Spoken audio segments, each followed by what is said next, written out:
ಆತ್ಮೀಯ H16 news ಅರ್ಥಾತ್ ಹೇ ಸೀತಾರಾಮಗೆ ಸ್ವಾಗತ. ನಾನು ನಿಮ್ಮವ MI ಅಥವಾ ಮಲ್ಲಪ್ಪ ಜೋತಾವಾರ್. ಆದ್ಮೇಲೆ ಈಗ ತಾವು ಜನ ಸುದ್ದಿಗಳನ್ನು ಅದರ ಜೊತೆಗೆ ವಿಶೇಷತೆಗಳನ್ನು ನೋಡ್ತಾ ಹೋಗಿ ವಿಶೇಷ ಈ ಮೊದಲನೇ ಸುದ್ದಿಯನ್ನು ನೋಡಿ. ಕಷ್ಟ ಬೆಳಿಗ್ಗೆ 5 ಗಂಟೆಗೆ ಹೋದರೂ 9:30 ಬರ್ತಾರೆ. 9 ಗಂಟೆಗೆ ಬರ್ತಾರೆ, ಟಿಫನ್ ಮಾಡ್ತಾರೆ. ಟಿಫನ್ ಮಾಡಲಿಕ್ಕೆ ಮನೆಗೂ ಹೋಗಲ್ಲ. ಅಣ್ಣ ಒಂದು ನಿಮಿಷ, ಬೆಳಿಗ್ಗೆ 5 ಗಂಟೆ 5:30 ಹೋಗ್ತಾರೆ. ಅವ್ರು ಕೆಲಸ ಕೊಟ್ಟಿರೋ ಕೆಲಸನ ಮಾಡ್ತಾರೆ.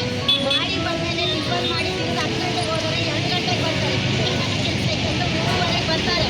ಇದೇ ರೀತಿ ಬದ್ಲಿ ಮಾಡ್ಕೊಂಡು ಬರ್ತಾ ಇದ್ದಾರೆ. ಅವ್ರಿಗೆ 5 ವರ್ಷದಿಂದ ಎಕ್ಸ್ಪೀರಿಯನ್ಸ್ ಇರೋರಿಗೆ ಯಾಕೆ ಅವಕಾಶ ಕೊಡಲ್ಲ? ನಿಮ್ಮ ನಗರಸಭೆಗೆ ಯಾಕೆ ಇಷ್ಟೊಂದು ಅನ್ಯಾಯ ಆಗ್ತಿದೆ? ನಮಗೆ ನ್ಯಾಯ ಬೇಕಿದನ್ನ 5 ವರ್ಷಕ್ಕಾಗಿದ್ದೀವಿ. ಇನ್ಮೇಲೆ ನಾವು ಕಾಯಕ್ಕೆ ರೆಡಿ ಇಲ್ಲ. ನೀವು ಹೆಂಗ್ರಿ ಅಂದ್ರೆ ನೀವು ಸ್ಟ್ರೈಕ್ ಕೂತ್ಕೊಂಡ್ರೆ ನೀವು ಅವ್ರಿಗೆ ಅವಕಾಶ ಕೊಡಲ್ಲ ಅಂತ ಹೆಂಗಂದ್ರಿ? ಬರಬೇಡ್ರಿ ಅಂತ ಯಾಕೆ ಹೇಳಿದ್ರಿ? ನಿಮಗೆ ಯಾರು ಹೇಳಿದ್ದು ಆ ಥರ ಕೊಡ್ರಿ ಅಂತ? ಯಾಕೆ ಅನ್ಯಾಯ ಆಗತ್ತಲ್ಲ? ಹುಡುಗರು ಕೇಳೋದೇ ತಪ್ಪ? ಬಡವರು ಹೋರಾಟ ಮಾಡಬಾರ್ದ ನ್ಯಾಯ ಬೇಕು ಅಂತ? ಇದು ಉತ್ತರ ಕೊಡ್ರಿ.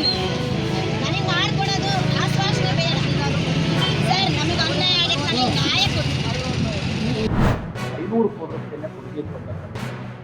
ಎರಡನೇದು ನಾರಾಯಣ ಗುರುಗಳಿಗೆ ಕಾಂಗ್ರೆಸ್ ಮುಖಂಡರುಗಳು ಮಾನ್ಯ ಸಿದ್ದರಾಮಯ್ಯ ಸಮೇತ ಎಲ್ಲರೂ ಕೂಡ ಗುರುನಾರಾಯಣ್ ಎಲ್ಲರೂ ಬಹಳಷ್ಟು ಜನ ಕಾಂಗ್ರೆಸ್ ನಾಯಕರು ಹೇಳ್ತಾರೆ ಗುರುನಾರಾಯಣ್ ಹೇಳ್ತಾರೆ. ಆದರೆ ನಾರಾಯಣ ಗುರುಗಳ ಪುತ್ಥಳಿಯನ್ನು ಬ್ಯಾಂಗ್ಳೂರಿನ ವಿಧಾನಸಭೆ ಎದುರುಗಡೆ ಒಳಗಡೆ ಬೇಡ, ಅದರ ಪಕ್ಕದಲ್ಲಿ ಎಲ್ಲಿಯಾದರೂ ಕೂಡ ಮಾಡಕ್ಕೆ ಇವತ್ತುವರೆಗೂ ಕೂಡ ಸಾಧ್ಯವಾಗಿದೆ. ಅದು ಮಾಡಬೇಕು. ಎರಡನೇದು ನಾರಾಯಣ ಗುರುಗಳ ಪುತ್ಥಳಿ. ಮತ್ತು ಎಸ್ ಟಿ ಮೀಸಲಾತಿ ನಮಗೆ ರೆಕಮೆಂಡ್ ಮಾಡಬೇಕು ಕೇಂದ್ರಕ್ಕೆ. ಈಗ ಕುಲಶಾಸ್ತ್ರ ಅಧ್ಯಯನ ನಡೀತಾ ಇದೆ. ಮತ್ತು ರಾಜ್ಯದ ಎಲ್ಲ ವಿಶ್ವವಿದ್ಯಾಲಯಗಳಲ್ಲಿಯೂ ಕೂಡ ನಾರಾಯಣ ಗುರುಗಳ ಅಧ್ಯಯನ ಪೀಠವನ್ನು ಮಾಡಬೇಕು. ಜೊತೆ ಶಿವಮೊಗ್ಗ ಮತ್ತು ಉತ್ತರ ಕನ್ನಡ ಜಿಲ್ಲೆ, 2 ಜಿಲ್ಲೆಯಲ್ಲಿ, ಶಿವಮೊಗ್ಗ ಜಿಲ್ಲೆ ಮುಳುಗಡೆ ಸಂತ್ರಸ್ತರು, ಉತ್ತರ ಕನ್ನಡ ಜಿಲ್ಲೆಯಲ್ಲಿ ಅತಿಕ್ರಮಣ ಭೂಮಿ ಎಂಬುದು ಎರಡಲ್ಲಿ ಅನುಭವಿಸ್ತಾ ಇರುವ 99% ಬೀದಿಗರ ಸಮಸ್ಯೆ. ಅದರಿಂದ ಆ ಸಮಸ್ಯೆಯನ್ನು ಪರಿಹಾರ ಮಾಡಬೇಕು. ಅದರಿಂದ ಈ 5 ಬೇಡಿಕೆಗಳನ್ನು ಸರ್ಕಾರ ಏನಾದರೂ ಈಡೇರಿಸಿದೆ. ಇಂದಿನ ಪಾದಯಾತ್ರೆಯಲ್ಲಿ ನಿಗಮ ಘೋಷಣೆ ಆಯಿತು ಮತ್ತು ಕುಲಶಾಸ್ತ್ರ ಅಧ್ಯಯನಕ್ಕೆ ಹಣ ಕೊಟ್ಟು ಈ ಕಾಂಗ್ರೆಸ್ ಸರ್ಕಾರ ಬಂದ ಮೇಲೆ ನಮಗೆ 3 ಬಜೆಟ್ ಮಂಡನೆ, 1 ರೂಪಾಯಿನೇ ಕೊಡಲಿಲ್ಲ, 1 ರೂಪೀಸು ಕೂಡ ಕೊಡಲಿಲ್ಲ. ಆದ್ದರಿಂದ ಸರ್ಕಾರ ಪೀಡಿತ ಸಮುದಾಯಕ್ಕೆ ಮೇಲೆ ಕಣ್ಣು ತೆಗೆಯಬೇಕಾಗುತ್ತೆ. ಇಲ್ಲವಾದರೆ ಇದು ಬಹಳ ದೊಡ್ಡ ವಿಕೋಪಕ್ಕೆ ಹೋರಾಟ ಹೋಗುತ್ತೆ ಅಂತ ಸರ್ಕಾರ 500 ಕೋಟಿ ರೂಪಾಯಿಯನ್ನು. ಎರಡನೇದು ನಾರಾಯಣ ಗುರುಗಳಿಗೆ ಕಾಂಗ್ರೆಸ್ ಮುಖಂಡರುಗಳು ಮಾನ್ಯ ಸಿದ್ದರಾಮಯ್ಯ ಸಮೇತ ಎಲ್ಲರೂ ಕೂಡ ಗುರುನಾರಾಯಣ್ ಎಲ್ಲರೂ ಬಹಳಷ್ಟು ಜನ ಕಾಂಗ್ರೆಸ್ ನಾಯಕರು ಹೇಳ್ತಾರೆ ಗುರುನಾರಾಯಣ್ ಹೇಳ್ತಾರೆ. ಆದರೆ ನಾರಾಯಣ ಗುರುಗಳ ಪುತ್ಥಳಿಯನ್ನು ಬ್ಯಾಂಗ್ಳೂರಿನ ವಿಧಾನಸಭೆ ಎದುರುಗಡೆ ಒಳಗಡೆ ಬೇಡ, ಅದರ ಪಕ್ಕದಲ್ಲಿ ಎಲ್ಲಿಯಾದರೂ ಕೂಡ ಮಾಡಕ್ಕೆ ಇವತ್ತುವರೆಗೂ ಕೂಡ ಸಾಧ್ಯವಾಗಿದೆ. ಅದು ಮಾಡಬೇಕು. ಎರಡನೇದು ನಾರಾಯಣ ಗುರುಗಳ ಪುತ್ಥಳಿ. ಮತ್ತು ಎಸ್ ಟಿ ಮೀಸಲಾತಿಗೆ ನಮಗೆ ರೆಕಮೆಂಡ್ ಮಾಡಬೇಕು ಕೇಂದ್ರಕ್ಕೆ. ಈಗ ಕುಲಶಾಸ್ತ್ರ ಅಧ್ಯಯನ ನಡೀತಾ ಇದೆ. ಮತ್ತು ರಾಜ್ಯದ ಎಲ್ಲ ವಿಶ್ವವಿದ್ಯಾಲಯಗಳಲ್ಲಿಯೂ ಕೂಡ ನಾರಾಯಣ ಗುರುಗಳ ಅಧ್ಯಯನ ಪೀಠವನ್ನು ಮಾಡಬೇಕು. ಜೊತೆ ಶಿವಮೊಗ್ಗ ಮತ್ತು ಉತ್ತರ ಕನ್ನಡ ಜಿಲ್ಲೆ, 2 ಜಿಲ್ಲೆಯಲ್ಲಿ, ಶಿವಮೊಗ್ಗ ಜಿಲ್ಲೆ ಮುಳುಗಡೆ ಸಂತ್ರಸ್ತರು, ಉತ್ತರ ಕನ್ನಡ ಜಿಲ್ಲೆಯಲ್ಲಿ ಅತಿಕ್ರಮಣ ಭೂಮಿ ಎಂದು ಎರಡಲ್ಲಿ ಅನುಭವಿಸ್ತಾ ಇರುವ 99% ಬೀದಿಗರ ಸಮಸ್ಯೆ. ಅದರಿಂದ ಆ ಸಮಸ್ಯೆಯನ್ನು ಪರಿಹಾರ ಮಾಡಬೇಕು. ಅದರಿಂದ ಈ 5 ಬೇಡಿಕೆಗಳನ್ನು ಸರ್ಕಾರ ಏನಾದರೂ ಈಡೇರಿಸಿದೆ.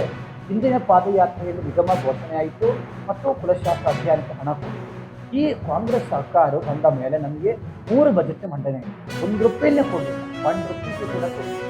ಆದ್ದರಿಂದ ಸರ್ಕಾರ ಪೀಡಿತ ಸಮುದಾಯಕ್ಕೆ ಮೇಲೆ ಕಣ್ಣು ತೆಗೆಯಬೇಕಾಗುತ್ತೆ. ಇಲ್ಲವಾದರೆ ಇದು ಬಹಳ ದೊಡ್ಡ ವಿಕೋಪಕ್ಕೆ ಹೋರಾಟ ಹೋಗುತ್ತೆ ಅಂತ ಸರ್ಕಾರ. ಮೂಲದ ಖ್ಯಾತ ಉದ್ಯಮಿ, ಕಾನ್ಫಿಡೆಂಟ್ ಗ್ರೂಪ್ ಚೇರ್ಮನ್ ಆಗಿರ್ತಕ್ಕಂಥ ಶ್ರೀ KC ಗೋಯಲ್ ನಿನ್ನೆ ಬ್ಯಾಂಗ್ಳೂರಿನಲ್ಲಿ ಅವರ ಪುಸ್ತಕದಲ್ಲಿ ಏನು ಮಾಡ್ತಿದ್ದಾರೆ, ನನಗೆ ಮಾಹಿತಿ ಬಂದ ಪ್ರಕಾರ ಸೆಂಟ್ರಲ್ ಇನ್ಕಮ್ ಟ್ಯಾಕ್ಸ್ ಏನಿದೆಯಲ್ಲ, ಇನ್ಕಮ್ ಟ್ಯಾಕ್ಸ್ ಅವರು ತೊಂದರೆ, ಅವರ ಮಾನಸಿಕ ಹಿಂಸೆಯನ್ನು ಅದು ಮಾಡಿದೆಯಲ್ಲ, ಅವ್ರನ್ನ ನಾವು ಕೂಡ ಒಂದೆರಡು ಸಲ ಭೇಟಿ ಬಹಳ ಕಷ್ಟದಿಂದ ಬಂದಿದ್ದೀವಿ. ಸಾಲ ಬ್ಯಾಂಕಿಂದ 1 ರೂಪಾಯಿಯನ್ನು ಸಾಲ ಪಡೆದು 20 ವರ್ಷ ಆ ವ್ಯಕ್ತಿ ಈ ರೀತಿಯಲ್ಲಿ ಸಾಯೋದಿಲ್ಲ. ಬಹಳಷ್ಟು ಅಲ್ಲ, ನಮ್ಮ ಇವರು ಸಿದ್ಧಾರ್ಥ ಅವರು ಇದೇ ರೀತಿ ಉದ್ಯಮಿಗಳನ್ನೇ ನಮ್ಮಲ್ಲಿ ಇದ್ದಾರೆ.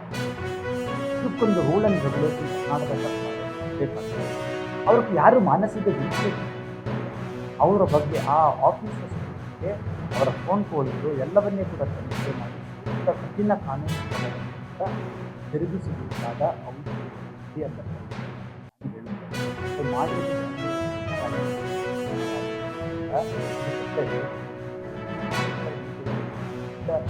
ಚರ್ಚೆಗಳು ಈ ರಾಜ್ಯದಲ್ಲಿ ಯಾಕೆ ಈ ಥರ ಆಗ್ತಾ ಇದೆ ಹಾಗೂ ಒಂದು ವೇಳೆ ಜನಗಳ ಇಲಾಖೆ ಯಾರಾದರೂ ಇದಕ್ಕೆ ಹೊಣೆಗಾರಿ ಆಗಿದ್ದರೆ ಅವರ ಮೇಲೆ ಭೂತತ್ವ ಕಾನೂನು ಪ್ರಧಾನಮಂತ್ರಿ ಗಮನವನ್ನು ತೆಗೆದುಕೊಂಡು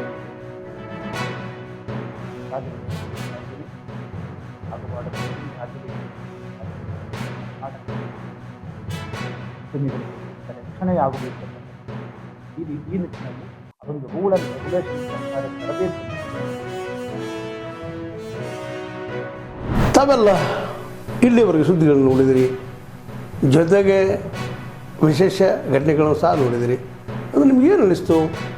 ನಿಮಗೆ ಲೈಕ್ ಮಾಡಿರಿ, ಶೇರ್ ಮಾಡಿರಿ, ಕಾಮೆಂಟ್ ಮಾಡಿರಿ, ಜೊತೆಗೆ ಸಬ್ಸ್ಕ್ರೈಬ್ ನಿಲ್ಲಿಸ್ಬೇಡ್ರಿ.